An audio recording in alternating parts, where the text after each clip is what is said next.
Hey, it is your buddy, Peace and Harmony with you here today. Much love going out to all the beautiful, empowered harmonizers. We are zooming in and focusing in a little bit more in depth in terms of understanding the impact and the effect of a relationship with a narcissist, particularly when it comes to the narcissistic trait of grandiosity. This is a well-known aspect of narcissistic thinking, which tends oftentimes to be based on a foundation or initiated from a pathological sense of self-importance or, inflated positive self-regard. Really sort of an arrogance, if you will, and just really sort of an entitlement. It's different from having a pride, being proud of themselves or proud. It's much more inflated, bigger, just sort of caustic, if you will. And these individuals, people ask, are they aware of this? Yes, they are. They see that they're different. They want to be louder, bigger, bolder, whatever it is. These are the attention getters. And it's not just like everybody who wants to make a statement. This is different. These are people who it becomes really an issue with those people who are in relationships. It becomes damaging. It becomes destructive. It becomes hurtful. And this sort of grandiosity, entitlement, it just sort of deprives people of a sense of contentment, of being okay with the everyday, being okay with the relationship, with having a family, with having family values, with, raising children to be, in good character, to be contributing members of society. Like that is just, even a lot of that foundational or basics oftentimes is not enough for the narcissist. So it becomes too mundane. It becomes too boring. It becomes too non-exciting. It's almost like beneath them, or their grandiosity will sort of cause them to put a lot of other things first before others being put first. So in other words, they put themselves first. And so this will become a consistent and chronic situation. Their viewpoints come first. Their opinions come first. Their musical tastes come first. Their food tastes, their projects that they want to work on. Those are all going to come first.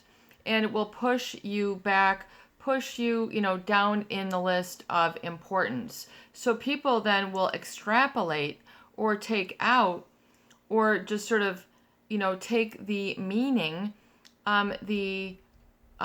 just sort of the way that it is interpreted, that they are unimportant, that they are, not exciting, that they are not worthwhile. They interpret this, out of this grandiosity. So things become out of balance with a narcissist. These people have attachment disorders as well. They can be very commitment phobic. An attachment disorder meaning they don't just sort of connect and have relationships with others. They can be fraught with a lot of uncertainty, a lot of surprises, a lot of April Fool's jokes, a lot of misgiving or misstatements, misunderstandings, sarcasm, you being the butt end of the joke, whatever it is, you feel that you have to pay through shame, through embarrassment, because you don't match up to their grandiosity or grandiose plans, their illusion, the fantasy, all the plates that they want to keep spinning in the air. It becomes very difficult for the everyday Joe, the everyday Sarah, the everyday Molly, to be an energetic match with these people, even though you might feel that you might aspire, desire, want to be, in a very excellent relationship, with them that's functioning. And oftentimes it's wrought with sacrifice. One, that's wrought with sort of self-doubt and self-denial, self-deprecation, and ultimately sometimes dissociation, which means just sort of checking out of reality, just sort of really just being off the grid, just not feeling that you have a chance, that you have hope, that you can make it with somebody. There can be these sort of sweeping, universal extrapolations. Love the vocabulary, right? this is this is just, you can tell I have the English degree. So you might not relate to these words, but hopefully, some of these words you relate to. But meaning your takeaway, what you get out of it, what you determine, or your bottom line, that your takeaway from the relationship is, I'm, unlovable. I'm, a lot of it is defined by the negative because you don't match up with the grandiosity. You can't fill the shoes. You can't fill the order. It's too big an ask. And oftentimes it's not only you, but it is, everybody really who is in a relationship will encounter this sort of setback and this experience with the narcissist. And you don't want to maybe expose the people that you care about, that you love, to these types of people. So, you have to realize that this can also be part of a hurtful aspect, and part of how one then, then creates, fosters, nurtures, rehearses, and rememorizes low self-esteem, really by proxy. Because if you don't feel that you can ever measure up, it's, once you feel that you fit the bill in certain areas, and this should be enough, that being content, saying, this is what functional relationships look like, this is what we should do. To the narcissist, they will not interpret it as such.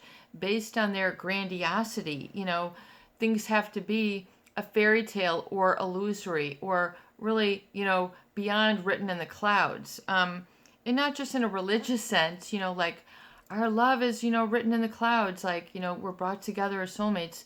We're talking about, something that is, Disney written in the clouds, meaning it's based on a fantasy. It's based on oftentimes an unattainable reality, wrought with false promises. These can be very heartbreaking, especially if you've worked very hard for these people, spent a lot of time, a lot of energy, a lot of money, a lot of care, a lot of consideration, a lot of devotion, and, namely, a lot of loyalty. People can become very loyal to these types of individuals. They're really hook, line, and sinker.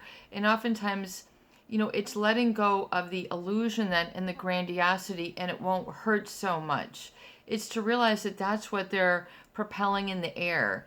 It's kind of like the sea ball. The seal, you would, maybe go to one of those aquatic shows, and you'd see like a dolphin or a seal that can do these tricks, and then they make people laugh, and it gets people, applauding and stuff. But that's sort of cute. But the narcissist that's sort of oftentimes a very superficial aspect of the relationship. They can't make it real. They can't make it authentic. They want to keep that fantasy as sort of an intermediary aspect of their relationship. It's kind of like a toll booth, you have to, go through the facade. You have to pay the dues, to get to the relationship with them. And, they want to oftentimes interact that way. They don't want to be real. They don't want you to see their quiet side, their imperfect side, their real side, their human side. To them, that they feel mortally flawed. They feel insecure. They have, underneath an inferiority complex, based on relationships that is counter, a polar opposite oftentimes to their superiority complex that they tend to tout around. So, realize the after effects, the aftershock that this aspect can have on you as an individual in, whatever capacity you had served. And realize then that you need to take it easy and stop beating yourself up from that. So, I'm not an energetic match to the fantasy. And realize that, it's better to be content. It's better to be okay and accepting of how things are. It's okay to embrace reality. It's okay to embrace the structure and routine of your day, and it's okay to embrace, your where you're at, and that is good enough. And that you don't have to overwork too hard. The narcissist will make it a very difficult chore and a lot of work. So you have to realize that as you are, as a relaxed individual, being yourself, it is enough. You don't have to put on a charade, a charade, a happy dance, do backflips, whatever it is that sort of fostered that illusion, and that fantasy. And, a lot of people might still be kind of working for that. So you might realize that could be, still causing you to feel separate from your happiness, because you might be sort of chasing after, something that is not going to give you happiness, that is not going to be practical.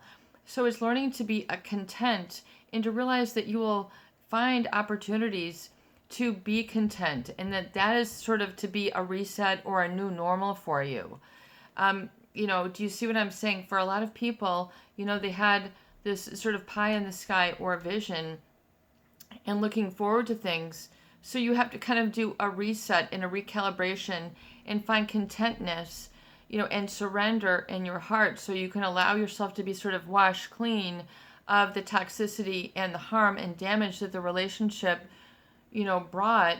And so you can be lighter, more carefree, a lot more fluid, and a lot more sort of humble and, self-contained and self-possessed, if you will. Have more of a calm demeanor that is, functions with boundaries and standards, and has that metacognition going on where you're operating in higher consciousness. So you just don't be so jumpy and jump at things all the time, but you're able to sort of process, think, and then respond. It becomes a much better and healthier cycle for you that you can rely on and be content with. This is your buddy.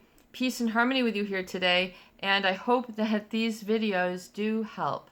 Please share, please subscribe, and please donate for more great tools, videos, discussion, and support.